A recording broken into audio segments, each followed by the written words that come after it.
Ladies and gentlemen, welcome to a tutorial video for how to set up Kingdom Hearts 2 Randomizer for PC, Steam, and Epic Games.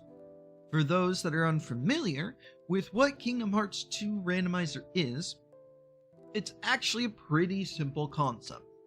What we do is we take Kingdom Hearts 2, the vanilla game, and instead of playing it normally, we take everything and we shuffle all the items, sometimes the enemies, sometimes the bosses, and we try and beat the game.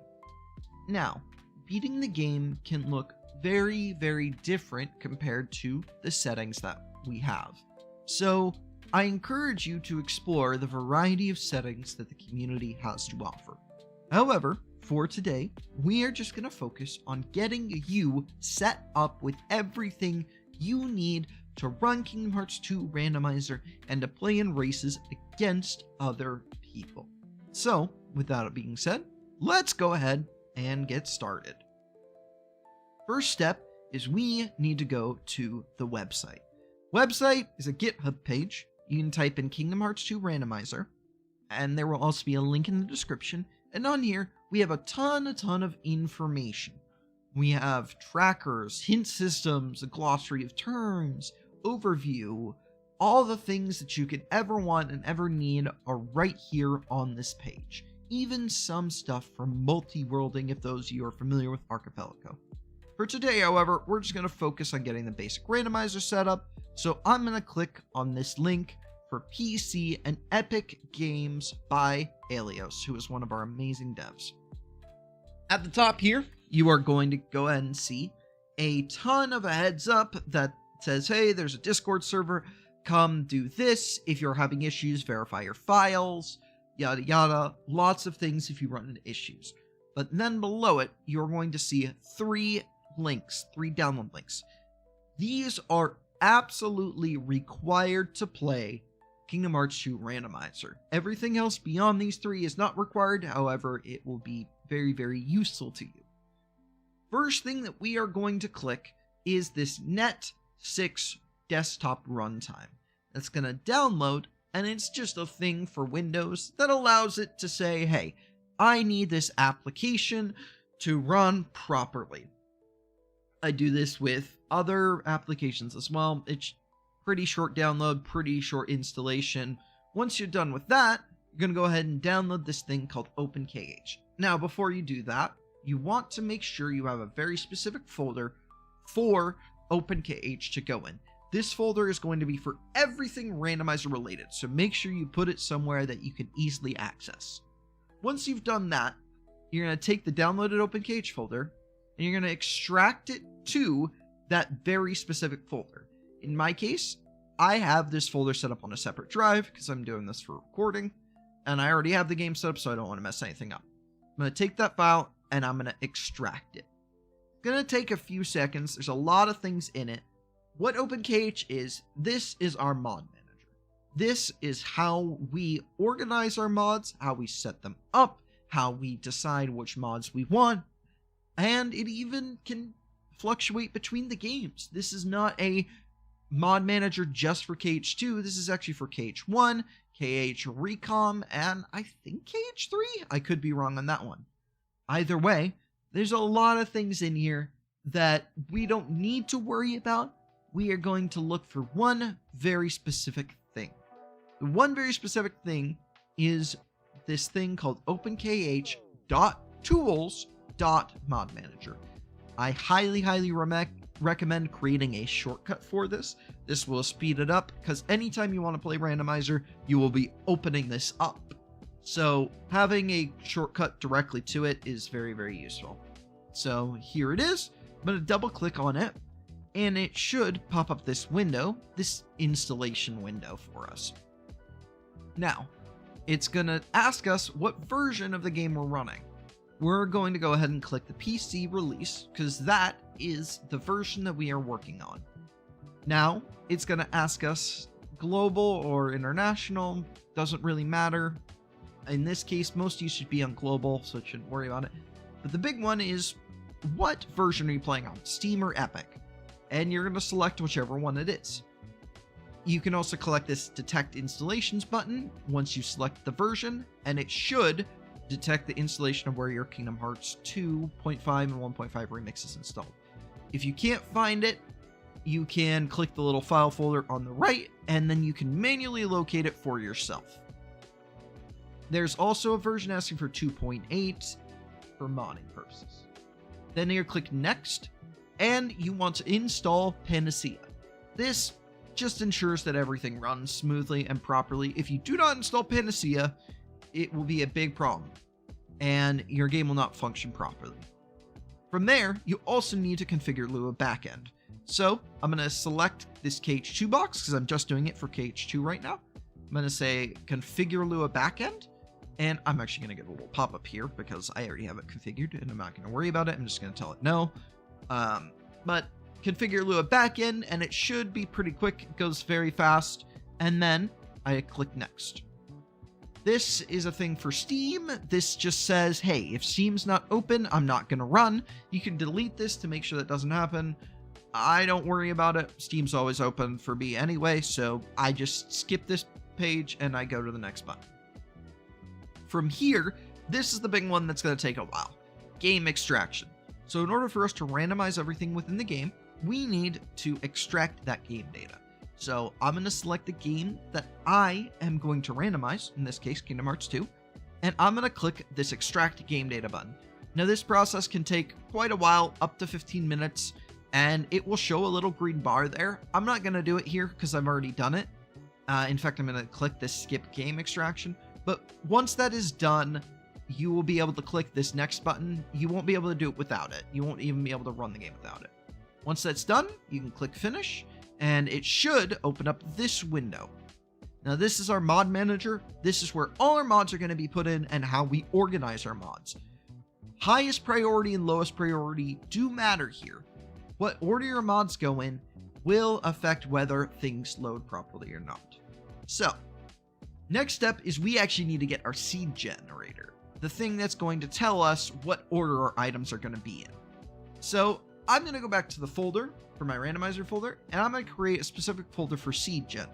Then, I'm going to take that little application that I downloaded for seed generator, I'm going to cut it, and I'm going to paste it into this folder, and then, as soon as it loads, I'm going to run the application. Now this is going to take a few seconds. First time extraction, my computer's pretty quick, but can take a little bit. But once that is all said and done, you should get a window like this. This window is our seed generator. This has all sorts of settings for determining our objectives, what we're trying to accomplish, when our seed's going to end. Everything from how I get seeds to what presets I want to run or the versions of different settings that I want to run to cosmetics to like custom music. All of this can be changed in the seed generator. Even item locations, what items you start with, how fast you gain XP, all this can be changed within your seed generator to make it however you want to play it. But say I just want to jump in and play a seed that I saw for somebody in the race, in the Discord race posting. Well, how would I do that? First thing is I go over to the Discord and I see this long stretch of text. I take this text and all I do is I simply copy paste the text, not the image, just the text. All this random numbers and garbage and gibberish. Copy it. Go back over to my seed generator, go up to share seed, and I am going to load seed from clipboard. Once that's done, I should say received seed if I'm running the right seed generator version, which I am. And then I can click this generate seed button on the bottom right. And then click the one that says PC. Now, in this case, what happens if I really like the settings that I'm playing? Well, once I'm done generating a seed and we'll have saved it to the folder, it'll generate right in the same folder, I could actually go up to this preset button and I could actually save the preset itself. So if I like the settings I'm playing, I can save it as a new preset. I'm going to name this one Test Preset for convenience. And then whenever I'd want to play these settings again, all I have to do, go in, load preset, click it, and then I just erase this text at the top here, leave it blank, click generate, and I get a new seed with the same settings that I liked to play. So now we've gone through the steps of getting OpenKH set up, we've got our seed generator set up, we've got a seed generated, but we're not quite done because we haven't actually put our mods in to make sure that the seed runs. So our next step is getting mods into the mod manager. Now, there are a few recommended mods, but there's only one required mod to make Kingdom Hearts 2 Randomizer work. That mod is our GoA mod, or Garden of Assemblage mod. This mod just makes sure that you get put in the Garden of Assemblage so you can go and select the world you want to go to. On the website, there's this text. I copy this text and I paste it into this little box after clicking that little plus, and I click install. All this is doing is it's grabbing this mod from GitHub. Once that's done, I click the little box on the left of it, and boom, there we go. Now I need one more thing to run the seed. I need the seed itself. So I'll go to my seed gen folder, and I'll just click the random seed that I just generated. Click that, and I'm good to go. I can now officially play Kingdom Hearts 2 Randomizer.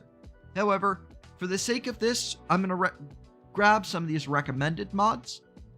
I'm going to grab this autosave and soft reset mod. These are there in case of emergency, in case anything happens, a crash happens in the game, something doesn't run right, whatever. So both these are on the website at the bottom under the tutorial page, and again, links and everything in the description. Same thing, copy paste the text in, got my autosave mod, gonna grab the soft reset mod, and I will need this Lua library mod as well to make the autosave and auto reset mod work. Oh, wrong button. All right, we're good. So gonna grab the Lua library mod as well. Same process, click the plus sign, copy the text in, shebang shebang, we're good to go. Now, next step is making sure we have all the mods that we actually want. So in the Kingdom Hearts community, there's actually a ton of mods. We have audio mods, visual mods. You might have even seen it at the brief snip at the start. I have a VV mod. Our community is amazing, and I highly encourage you to check out these different mods. These don't do anything, some of them don't do anything crazy, they just change how things look or how things sound, but some of them can actually change the gameplay, and there are hundreds and hundreds of mods that you can go through and look through. So it is very worth your time to go look through and see if there's some you like. It is noted, however, that any extra mods you do will slow down the amount of time it takes to actually create, build a seed and put all the mods together. So don't put in too many is my recommendation, but grab the ones you like. There's a lot of really, really cool stuff out there to explore. All right, now that we've got whatever mods we want, we need to make sure they're in the right order. Now, there really isn't a required order except for two things. Your GoA needs to be very close to the top, and your seed needs to be above your GoA mod. Those two need to be basically your top two mods for pretty much any set of settings. There's a few specific circumstances where that's not the case, but for the most part, always have it in this order. And from there, all you have to do is click this great build and run button. Now, for the sake of the video, I'm going to go over to my already made and set up one with all the mods that I like and things like that, and I'm going to click build and run. I see I have one of the exceptions, but this window should pop up where it has tons of mods getting loaded in, from some visual mods to an audio mod that randomizes music for me to some visual stuff. But I click build and run, and on my second monitor here, my game opens up. And from here, I just wait, and boom, there we go. Now, just to ensure that everything's looking properly, at the top here, you should see the same seed hash as the seed you generated. If that is not the same, you're running into a problem, but that'll appear above everything. And just to make sure that everything's working properly here, I'm going to click New Game, I'm going to select the settings I want to run, and I'm going to run it. And it should take me to this little Station of Serenity here. I pick a weapon, and then from here, it should just take me straight to the GoA. From here, if I want to start my seed up, I usually would do my item menuing here, maybe mess around with customizations, but then I turn on the monitor, and all of a sudden, portals to a bunch of different worlds just opened up, and I can now officially begin running the seed. Alright, couple more things that we need. In order to do a seed, it is highly recommended you have a tracker. Not a required thing, but very, very, very heavily recommended, especially if you are planning on doing this competitive in some sense. So, I click the link on the website, takes me to this tracker, and I'm actually going to make a separate folder in my randomizer folder for my tracker. Now, all the tracker is, it's exactly what it sounds like. It tracks information about your seed, and there's actually a great thing called auto-tracking, so you don't have to manually drag anything yourself like in other randomizers. Instead, I make this folder, I copy and paste this little application that I get here over into the tracker folder. Oh, misclick. And then I boot it up. And it's a lot shorter than the seed gen. There's a little warning though. And should show up, and boom, should get a thing like this. Now in the tracker, I'm going to shrink it down here. Got lots of stuff from images to display toggles to colorblind things. But basically all it is it's here to tell you the information about the seed. Well, how can it know what's in the seed if it doesn't have the seed actually in it? So the thing I need to do before I do anything else is before I start playing, I need to go back to my seed gen folder, and I need to drag in the seed that I just created into my tracker. Once it's in, all the information will load up, and there's one more step I need to take.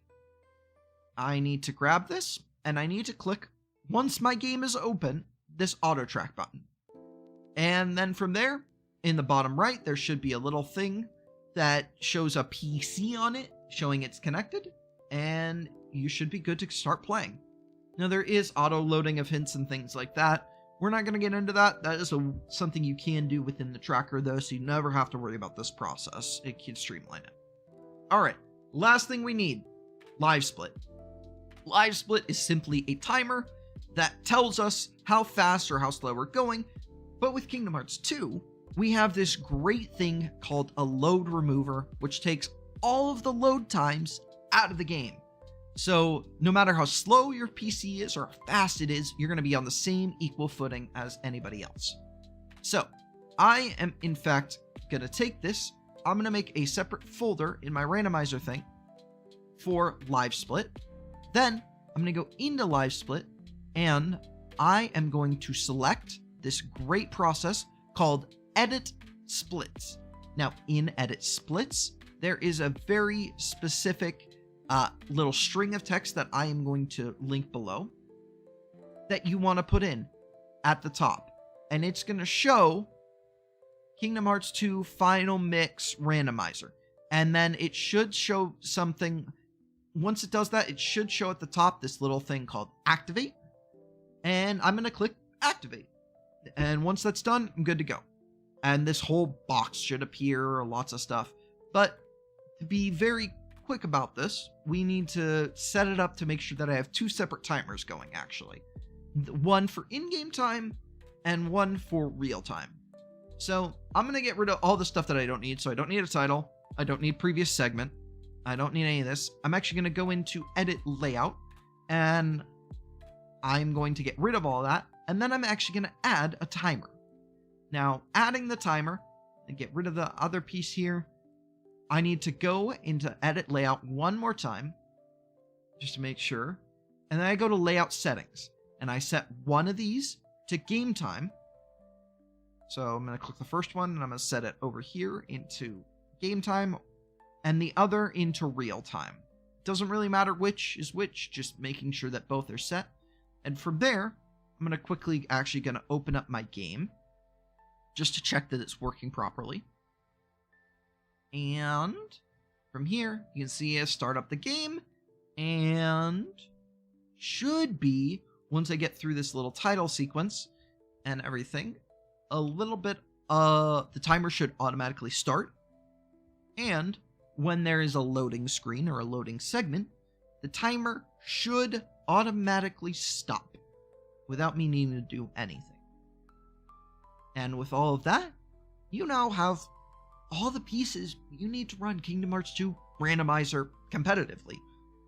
If you want to skip out on the tracker and you don't want to do this competitively, you just want to do it fun, you can skip over the LiveSplit step, you can skip over the tracker step, and you can just go and have a hoot and holler with a randomized game. But for any competitive setting, you're going to need both of those, so it's good to have a way of setting them up. That being said, I really hope this has been helpful to people. This is pretty easy setup, all things considered. I went about it a little slow just to make sure that all the information got out there, but we are really excited to have new people come into the community, give it a try, and it's about time to give this tutorial thing an update. So, hope you all enjoyed. Again, with any information, links will be in the description for everything you need. If you liked it, go ahead and hit like, hit subscribe for more tech stuff and more videos that are going to be hopefully coming out in the near future. With that, I will see you all in the future. Have a wonderful afternoon, morning, or evening, wherever you're at. I'll see you all next time. Bye-bye!